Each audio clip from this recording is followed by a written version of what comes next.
প্রিয় চাকরি প্রত্যাশী বন্ধুরা, আসসালামু আলাইকুম। আশা করি আল্লাহর রহমতে আপনারা সকলে ভালো আছেন।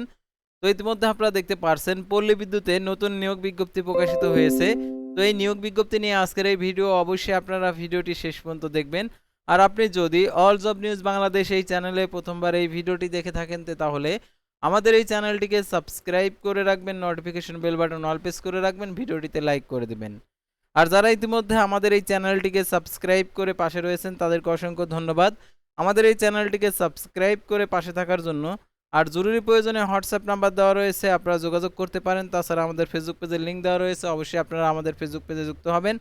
আর যারা আমাদের ফেসবুক পেজে ভিডিও দেখছেন, ফেসবুক পেজটি অবশ্যই ফলো দিয়ে রাখবেন। আমাদের ফেসবুক পেজ এবং ইউটিউব চ্যানেলে যে সকল আপডেটগুলো জানতে পারবেন, সরকারি বেসরকারি এনজিও, ডিফেন্স, শিক্ষক নিয়োগ, sales marketing, railway job, NGO job, এক কথায় সকল ধরনের নিয়োগ বিজ্ঞপ্তির আপডেট জানতে পারেন, পাশাপাশি নিয়োগ পরীক্ষার। তো আর কথা না বাড়িয়ে চলে যাচ্ছি মূল সার্কুলার পেজে। বাগেরহাট পল্লী বিদ্যুৎ সমিতি, পোলঘাট, বাগেরহাট দেখতে পাচ্ছেন নিয়োগ বিজ্ঞপ্তি। বাগেরহাট পল্লী বিদ্যুৎ সমিতির নিম্নোক্ত পদে স্থায়ী ভিত্তিতে অর্থাৎ স্থায়ী নিয়োগ বিজ্ঞপ্তি, লোকবল নিয়োগের প্যানেল তৈরির নিমিত্তে নিম্নবর্ণিত শিক্ষাগত যোগ্যতা সম্পন্ন বাংলাদেশি প্রকৃত নারীদের নিকট থেকে নির্ধারিত ফর্মে স্বহস্তে পূরণকৃত নিম্নোক্ত শর্ত প্রতিপালন সাপেক্ষে জেনারেল ম্যানেজার বাগেরহাট পল্লী বিদ্যুৎ সমিতি বরাবর আবেদনের আহ্বান করা যাচ্ছে। অর্থাৎ সকল জেলার প্রার্থী আবেদন করতে পারবে সম্ভবত। তো দেখতে পাচ্ছেন এখানে প্রথমে দেখতে পাচ্ছেন ড্রাইভার পদের সংখ্যা 2টি, কম বেশি হতে পারে। তো দেখতে পাচ্ছেন এখানে যে কথাগুলো বলা রয়েছে, 10/5/2026 খ্রিস্টাব্দ তারিখ অনুযায়ী প্রার্থীর বয়স 18 থেকে 45 বছরের মধ্যে হতে হবে। বয়স প্রমাণক হিসাবে জাতীয় পরিচয়পত্র, জন্ম নিবন্ধন সনদ, পিএসসি, জিএসসি, এসএসসি বা সমান পরীক্ষার সনদপত্র বিবেচিত হবে।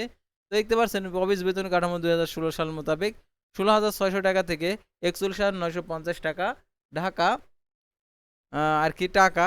তো দেখতে পাচ্ছেন এখানে নিয়ম অনুযায়ী বাড়ি ভাড়া, চিকিৎসা ভাতা, অন্য ভাতাদি প্রাপ্য হবেন।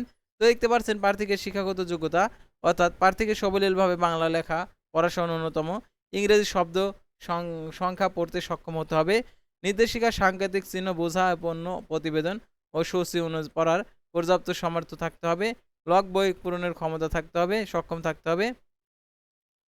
প্রার্থীর বিআরটিএ বৈধ ড্রাইভিং হালনাগাদ ড্রাইভিং লাইসেন্স থাকতে হবে এবং লাইসেন্সের সত্যায়িত কপি আবেদনের পত্রের সাথে জমা দিতে হবে।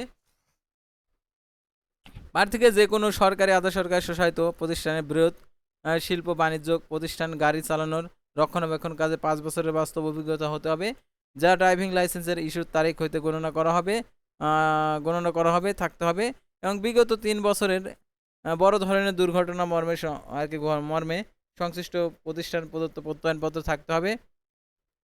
প্রার্থীকে সৎ, বিশ্বস্ত, নম্র ও সুস্বাস্থ্য সন্তোষজনক ব্যক্তিত্বের অধিকারী হতে হবে। বাপাই বোর্ডের প্রবেশ কর্তৃপক্ষ কর্তৃক প্রার্থীকে লিখিত, মৌখিক ও ব্যবহারিক পরীক্ষার যানবাহন চালানোর ধরনের ইঞ্জিন রিপেয়ারিং, টিউন আপ, সাধারণ রক্ষণাবেক্ষণের জ্ঞান সম্পর্কে যাচাই করা হবে। তারও দেখতে পাচ্ছেন পবিস অনুমোদিত ডাক্তার দ্বারা প্রার্থীদের আর কি স্বাস্থ্য পরীক্ষা, ডপ টেস্ট রিপোর্ট, দৃষ্টিশক্তি পরীক্ষার উত্তীর্ণ হতে হবে। আর দেখতে পাচ্ছেন আবেদন করতে পারবেন যে সকল জেলা প্রার্থী বাগেরহাট জেলার স্থায়ী বাসিন্দাগণ, খুলনা জেলার রূপসা উপজেলার ঘাটভোগ, নোহাটি টিএস বাসিন্দা, তারপর শিফলতলা, আইসগাতি ইউনিয়ন, তোষাখানা উপজেলা, ছাগলাদহ এবং সাঁচিয়াদহ ইউনিয়নের স্থায়ী বাসিন্দা নাগরিকগণ ব্যতীত সকল জেলা প্রার্থী।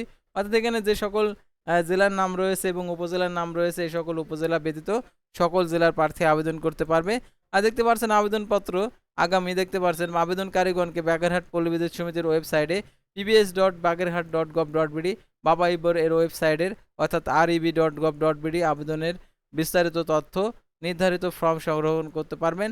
নির্ধারিত ফর্ম ব্যতীত আবেদনপত্র গ্রহণযোগ্য নয়। আবেদনপত্র পৌঁছানোর শেষ সময় 10/5/2026 অফিস চলাকালীন সময়ের মধ্যে আর কি পৌঁছাতে হবে।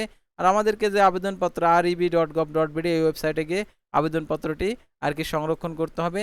তো আমরা আর কি যেভাবে আমরা সংরক্ষণ করব, reb.gov.bd লিখে আমরা সার্চ করব। তো সার্চ করলে আমরা পেয়ে যাব, অর্থাৎ আমাদেরকে reb.gov.bd লিখে আমরা সার্চ করব।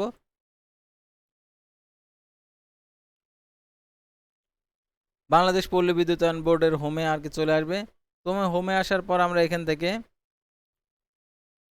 দেখতে পারছেন এখানে যে পল্লী বিদ্যুতায়ন বোর্ডের রাজস্ব খাতভুক্ত আরও একটি যে নিয়োগ বিজ্ঞপ্তি আর কি প্রকাশিত হয়েছে। তো এখান থেকে আমাদের হচ্ছে সার্কুলার ডাউনলোড করে নিতে হবে। তো এই সার্কুলারটা আপনাদেরকে যে সার্কুলারগুলো আর কি এখানে রয়েছে, অর্থাৎ আওতাধীন সহকারী জেনারেল, তো এখানে সম্পূর্ণ ফর্ম সম্পূর্ণ কিছু আপনারা এখান থেকে পেয়ে যাবেন এই নোটিশ বোর্ড থেকে। তো এই নোটিশ বোর্ড থেকে আপনারা সংরক্ষণ করে আর কি আবেদনটা করতে পারেন। তো আশা করি আপনারা বুঝতে পারছেন এই নিয়োগ বিজ্ঞপ্তি সংক্রান্ত। তো পরবর্তী ভিডিওতে আবারও কোনো নতুন জব সার্কুলার নিয়ে আপনাদের সামনে হাজির হব।